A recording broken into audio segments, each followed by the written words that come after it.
So I play a police officer called Demons, who arrives at the Algiers motel with two other cops who know each other very well.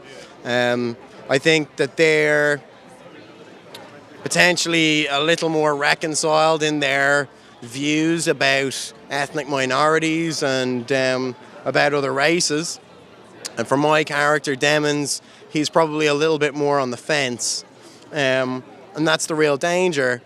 I think that it's the people who are sitting on the fence who aren't the loudest of the ideological extremists. It's the quieter people who haven't quite made the decision for themselves and maybe feel like they have something to prove and feel as though they need to categorize themselves are the most dangerous, because they're the ones who oftentimes perpetrate these atrocious offenses against people. So yeah, that's the character I play in the film. I think he's certainly intimidated by the situation, and I've had a few discussions with people about this, but you know, as I was kind of trying to explain a moment ago, my objective as an actor in this film was to examine what the triggers of white supremacy are. My character is not somebody who owns racism. He's not somebody who would probably categorize himself as a racist. He's more somebody who's sitting on the fence.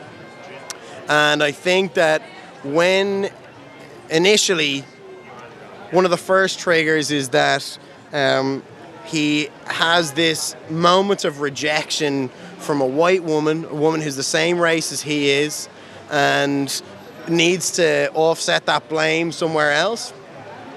But that's not enough to trigger such violence in a person and to give them the ability to own their sense of supremacy over someone else. I think that the real trigger for that is feeling as though you have to belong to a group. And with Will's character and with Ben's character, they're a mob.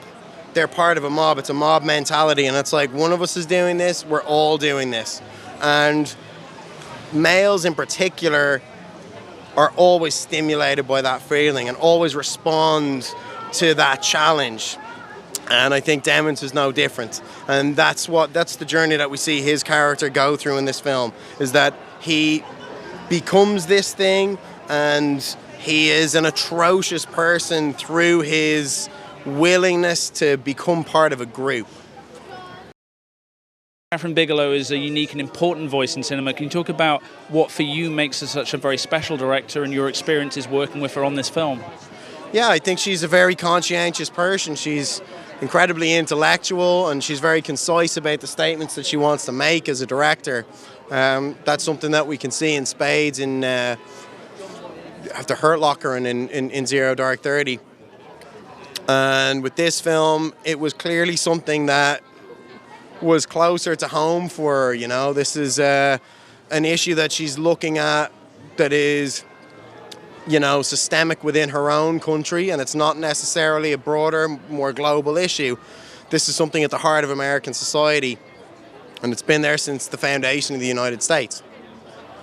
And so I think it's a very brave move for Catherine as a white filmmaker, as a female filmmaker, to engage with this issue in a way where her hope is to open a dialogue, to open a conversation, not to have any sense of entitlement, you know, in her